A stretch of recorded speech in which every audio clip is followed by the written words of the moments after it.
Bonjour, bonsoir, chers fans, chers abonnés de la chaîne Amour et Grâce. C'est un plaisir d'être avec vous aujourd'hui pour partager une nouvelle vidéo. Comme vous pouvez le remarquer, notre gentille demoiselle Lynn Ketura ne peut pas être avec nous aujourd'hui. Mais en effet, nous sommes là pour vous apporter cette vidéo en vue de continuer notre émission Petit débat sur l'existence de Dieu. Je pense que vous avez vraiment attendu et impatiemment cette nouvelle vidéo, comme suivi de la dernière vidéo que nous avons eue sur ce même thème, sur ce même sujet. Aujourd'hui, nous allons continuer. Mais juste avant de continuer, rappelez-vous qu'on avait deux tests de diction, de phrases qu'on avait répétées la dernière fois. Naturellement, on n'a pas une nouvelle phrase pour aujourd'hui. Aujourd'hui, on va juste revoir ce que nous avons, et ces deux phrases que nous avons déjà vues. L'amplitude passe par une multitude de similitudes. Vous allez avec moi, on va dire ça ensemble, on va dire ça très vite. L'amplitude passe par une multitude de similitudes. L'amplitude passe par une multitude de similitudes. L'amplitude passe par une multitude de similitudes. Bravo, bravo, bravo. J'espère que vous l'avez bien répété ça avec moi. Et cette fois, vous l'avez réussi. Et la deuxième phrase, c'est « J'ai dit, je suis sûr que le cycle dur de Saint-Cyr en était sûr. » J'ai dit, je suis sûr que le cycle dur de Saint-Cyr en était sûr. J'espère là que vous allez faire le petit effort. J'ai dit, je suis sûr que le cycle dur de Saint-Cyr en était sûr. J'ai dit, je suis sûr que le cycle dur de Saint-Cyr en était sûr. J'ai failli rater, non, j'ai réussi quand même. Alors, efforcez-vous pour réussir cette phrase. Ça, c'est une aide à la diction. Ça peut en fait améliorer votre langage et vous aider à mieux vous exprimer. Alors, sans trop tarder, nous allons passer au sujet que nous avons aujourd'hui. Nous allons en quelque sorte voir les quatre sens du mot théisme et les religions qui se cachent derrière chaque conception. Et la première conception se définit ainsi: croyance en une ou plusieurs puissances, croyance en un ou plusieurs dieux. C'est la définition. Et ce qui s'oppose à cette définition, c'est l'athéisme, parce que l'athéisme ne croit pas du tout. Et puis, on peut dire que derrière cette définition, on peut trouver le déisme. Le déisme de Voltaire et de Rousseau. Donc, ils croient qu'il y a un horloger, parce qu'il y a un horloge, mais c'est tout. Ils ne veulent pas avoir de relation avec lui, ils ne veulent pas de dogme, ils ne veulent pas de révélation. La deuxième définition, croyance à l'existence d'un Dieu unique, qu'il soit personnel ou impersonnel. Croyance à l'existence d'un Dieu unique, qu'il soit personnel ou impersonnel. C'est-à-dire, ces gens-là, ils croient en un Dieu. Ils croient en un Dieu. Mais ils ne s'intéressent pas à savoir si ce Dieu est personnel ou impersonnel. Donc ça ne les intéresse pas trop. Ils croient tout simplement et ça s'arrête là.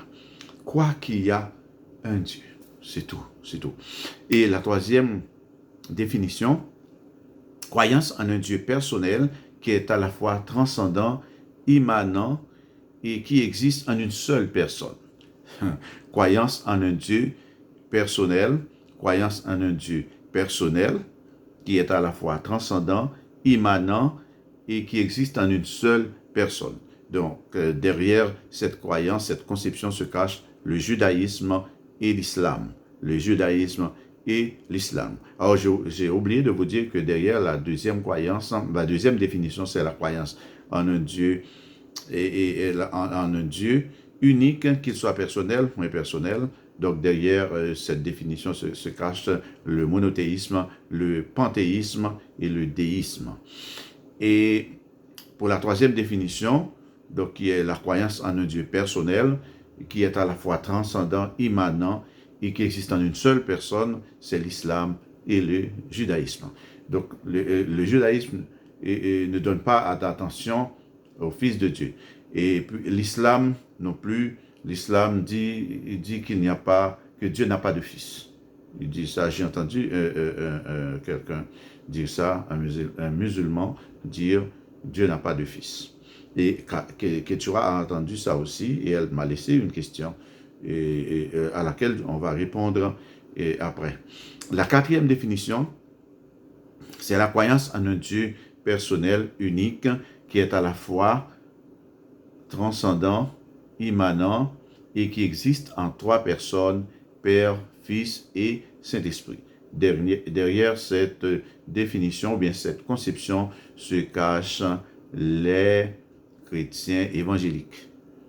C'est le théisme chrétien. Et chrétiens évangéliques, chrétiens catholiques. Les chrétiens catholiques croient comme ça aussi. Donc, ce sont là les quatre définitions du sens, les quatre définitions ou bien les quatre conceptions qu'on trouve derrière le mot théisme. Le théisme. Et alors, ce que nous pouvons dire comme conclusion pour cette émission, c'est que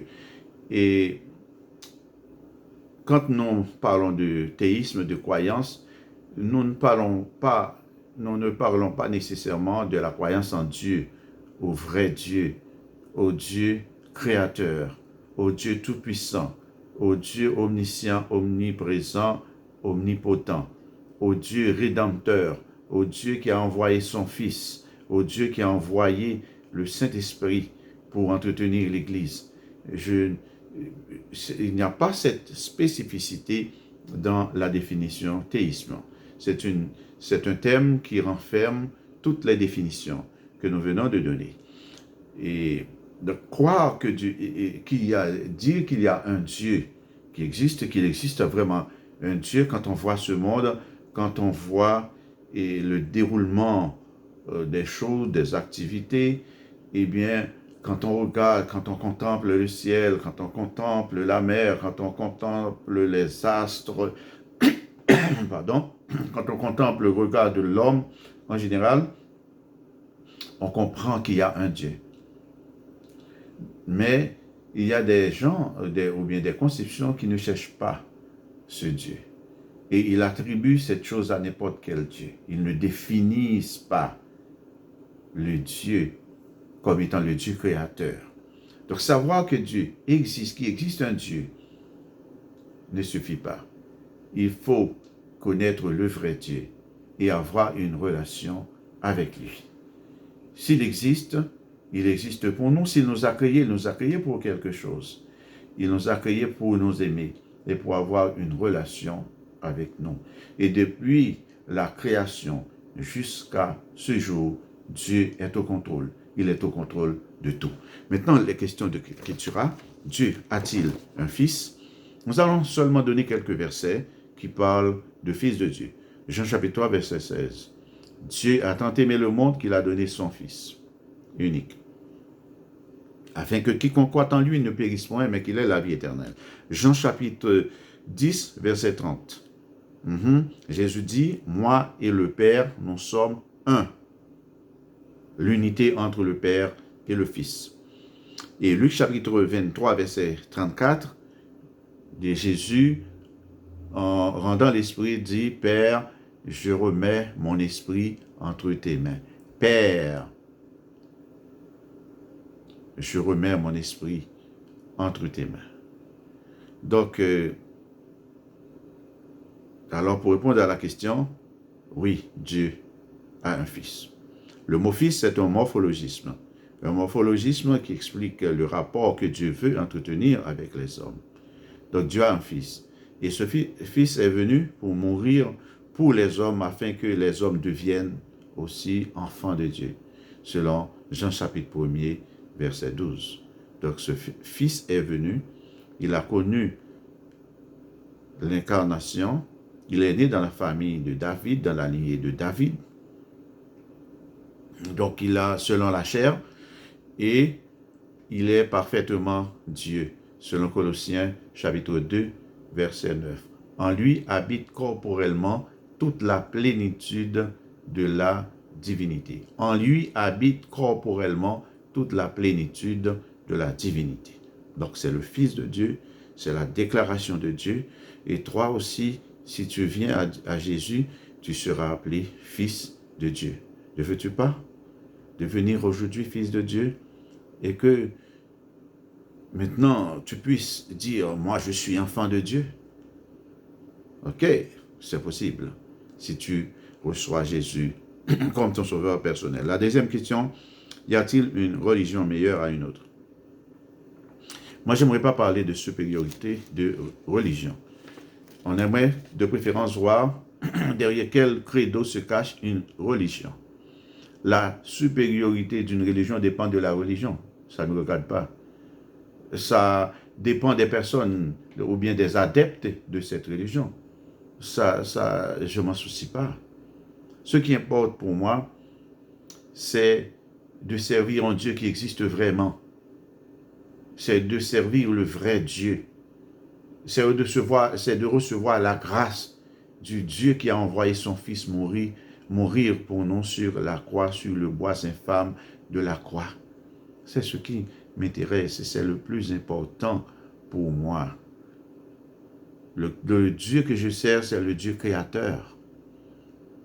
C'est le Dieu qui a créé le monde en Genèse, chapitre 1er, verset, chapitre 1er, chapitre 2, chapitre 3. Oui, et c'est ce Dieu qui a donné à l'homme le pouvoir de développer la terre, de dompter la terre, de rendre la terre vivable. Et lorsque l'homme a travaillé pour créer des merveilles dans ce monde, maintenant l'homme se croit qu'il est le Dieu de la terre. Il se considère comme Dieu et tente de mettre le Dieu créateur en dehors de la création. Laisse-moi vous dire que ce Dieu, en anglais, il y a un commentateur qui l'appelle un unmove mover. Unmove mover. On ne peut pas bouger Dieu. Il est tout puissant. Mais lui, il bouge tout. S'il vous laisse agir, c'est qu'il est patient. Il est patient avec vous.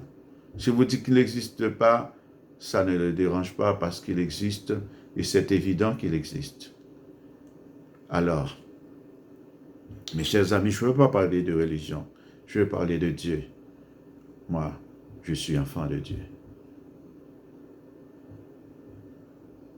C'est toujours un plaisir d'être avec vous. C'est tout ce que je voulais vous dire. Je vous souhaite de passer une agréable journée sous le regard du Tout-Puissant. Et je vais vous demander d'aimer, de partager, de vous abonner et de commenter notre vidéo. Merci Seigneur pour cette nouvelle vidéo. Nous te prions, Père, d'ajouter ta grâce sur tout ce qui a été dit et de permettre que les cœurs soient bénis et que ceux qui ne sont pas encore conscients de leur errance et puissent se tourner vers toi pour trouver la vie, pour trouver le vrai chemin. Amen. Bye. À une prochaine vidéo.